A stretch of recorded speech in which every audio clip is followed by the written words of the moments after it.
This was in my early 20s, Genesis 15:1, my early 20s.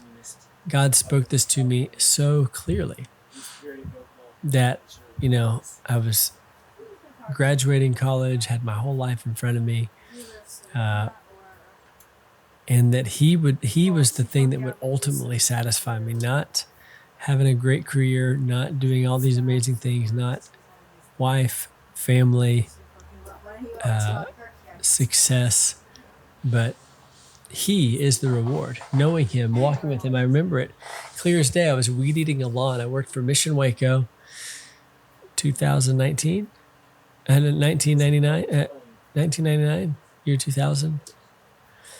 And I was weed eating a lawn over by 15th Street, one of these vacant lots we were turning into like a playground. I think there's still a playground there actually. And I remember just feeling like I can meet with God right now, and having like the glory of God around me as I was weed eating. And I think I was listening to music or something and just like, man, this is so awesome.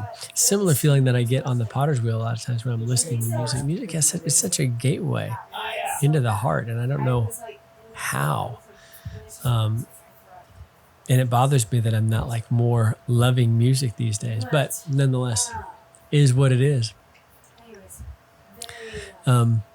He's our reward. I'm your shield, your exceedingly great reward. Yes.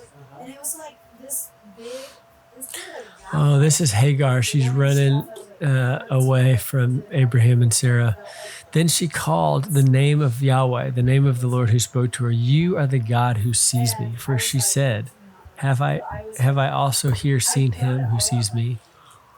You are the God who sees me. It's just a good thing to know. I remember this was in that same early 20s time when it's just like, God, you see me. You see where I'm at. You see my crisis situation. You see me. You are the God who sees me. I think it's like Bel Elroy or something like that. But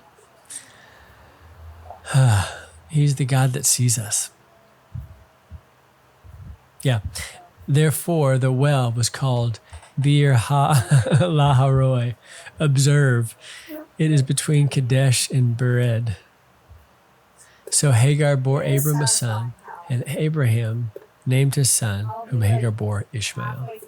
So God heard her. He saw her.